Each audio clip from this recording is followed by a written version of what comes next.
20h45 heure Alger. Madame, Monsieur, vous êtes sur Al24 News. Bienvenue dans ce 24 heures Afrique. La pilule de la normalisation ne passe toujours pas au Maroc et l'escalade des agressions sionistes à l'encontre du peuple palestinien révolte les Marocains qui continuent à se mobiliser. Les détails avec Iman Merat. La récente agression sioniste sur le camp de Jenin, une agression sans précédent qui a coûté la vie à 13 Palestiniens et blessé des centaines d'autres, ne laisse pas indifférents les Marocains qui haussent encore une fois le ton pour exprimer non seulement leur colère, mais aussi mettre au pilori l'État marocain pour complicité au même titre que les puissances occidentales. Depuis la normalisation en décembre 2020, la mobilisation pour son annulation est à l'ordre du jour au Royaume, en dépit de la violente répression des militants antisionistes. De son côté, le Parti socialiste unifié appelle l'État marocain à annuler cet état de fait, et ce dans les plus brefs délais, ainsi qu'à l'abolition de tous les accords qui en résultent, afin de souligner la nécessité d'une mobilisation nationale généralisée. Par ailleurs, le mouvement boycott des investissements sanctions BDS a lui aussi appelé le peuple marocain à faire pression sur le régime du Merzen afin d'annuler cette honteuse normalisation et de mettre fin à l'ensemble des accords, qu'ils soient sécuritaires ou commerciaux. Dans le dossier sahraoui, une importante réunion se tiendra demain vendredi entre l'association canarienne et le Front Polisario afin de discuter des questions liées à la pêche dans la région. Cette rencontre première du genre intervient à quelques jours de l'expiration de l'accord de pêche Union européenne-Maroc étendu illégalement au territoire du Sahara occupé. Et en marge de la 53e session du Conseil des droits de l'homme des Nations Unies, le groupe de Genève de soutien à la cause sahraoui a tenu une série de rencontres, notamment avec le haut commissaire aux droits de l'homme, Volker Türk. Les membres du groupe ont exprimé leur inquiétude face à l'absence de progrès significatifs sur la partie commission du Conseil des droits de l'homme des Nations Unies afin d'assurer une protection internationale aux civils sahraouis sous occupation marocaine, soulignant la nécessité de sortir le Sahara occidental de l'état d'exception en matière de droits humains.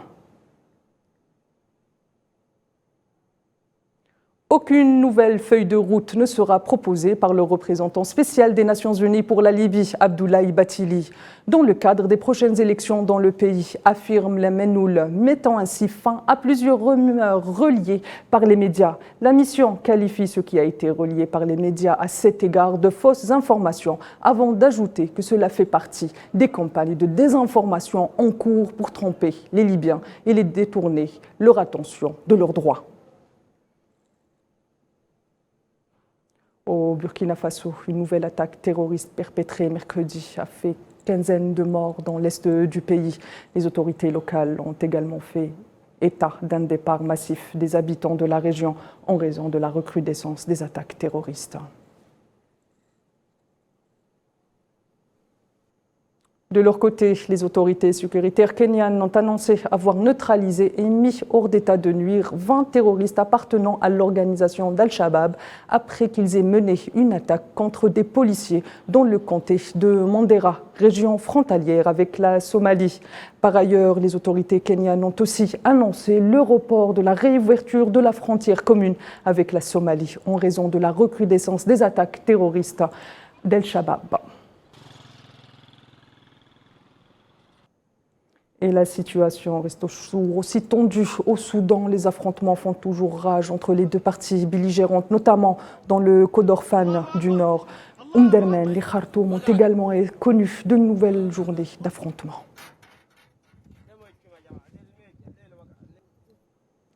Autre abcès sécuritaire en République démocratique du Congo, au moins 8 personnes, dont 5 femmes et 2 enfants, ont été tuées au cours d'une attaque mercredi dans un village dans l'est du pays.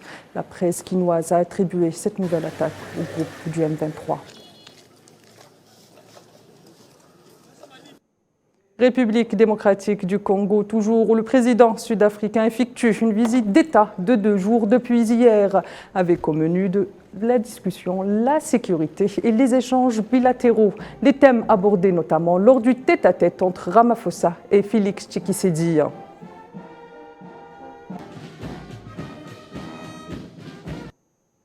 Il s'appelle Rachid, il est algérien. Après avoir exercé durant des années en Suisse autant qu'ingénieur, il a choisi de rentrer au pays, dans son village natal, dans la wilaya de Tizi Ouzou, pour investir dans une fromagerie artisanale.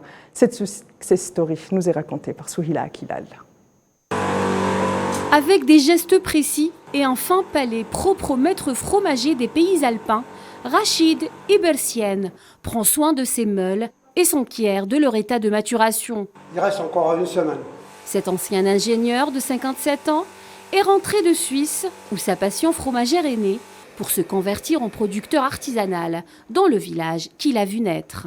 Et comme on avait un métier un petit peu stressant et dur, il y avait des objectifs, vraiment c'était stressant au niveau travail. Pour décompresser, on va aller dans les chalets d'alpage.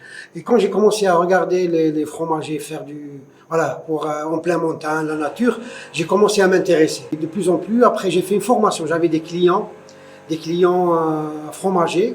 J'ai fait une formation avec en Suisse, en Gruyère, donc le pays du fromage. Et en 2006, j'ai décidé de revenir ici en Algérie, où j'ai fait cette société à la place à Fafi, en hommage à ma mère. C'est fromagerie artisanale Fatma Ibersienne, nom de famille. Le visage rieur et l'œil malicieux, ce passionné encourage vivement à la consommation du fromage, car selon lui, qu'il soit à pâte dure ou à pâte molle, le fromage aurait des vertus insoupçonnées.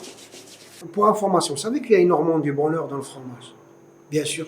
Une sécrète, c'est l'ocytocine, qui est considérée comme l'hormone du bonheur. Donc c'est manger du fromage, sourire toute l'année. Fort de l'expérience acquise au fil des années, sa passion fromagère, Rachid la développe, la travaille et tente même d'innover pour imprimer sa marque. On travaille aussi avec un lait un peu magique, c'est le lait de chamel. Donc c'est la première meule qui est faite, ça fait 5 mois, au lait de chamel. Donc c'est une première, je ne sais pas si c'est mondial, mais voilà. Même il y a un des fromagers français qui voulait l'acheter à n'importe quel prix. Mais on la garde pour les tests. Le savoir-faire de Rachid et la qualité de ses produits attirent des clients de toute l'Algérie, comme ces Oranais qui, chaque fois qu'ils le peuvent, font un crochet par le village de Tamassit pour faire le plein de bons fromages. Chaque fois que je suis dans la région, je m'arrête pour acheter du fromage avant de prendre la route pour Oran. C'est devenu une habitude. J'ai découvert ce fromage sur Internet, puis j'ai eu l'occasion de venir ici. Je l'ai goûté sur place, j'ai beaucoup aimé. Maintenant, j'achète 2 ou 3 meules à chaque fois que je suis de passage. Ils ont du bon fromage. Une success story à l'algérienne, comme il en existe beaucoup d'autres.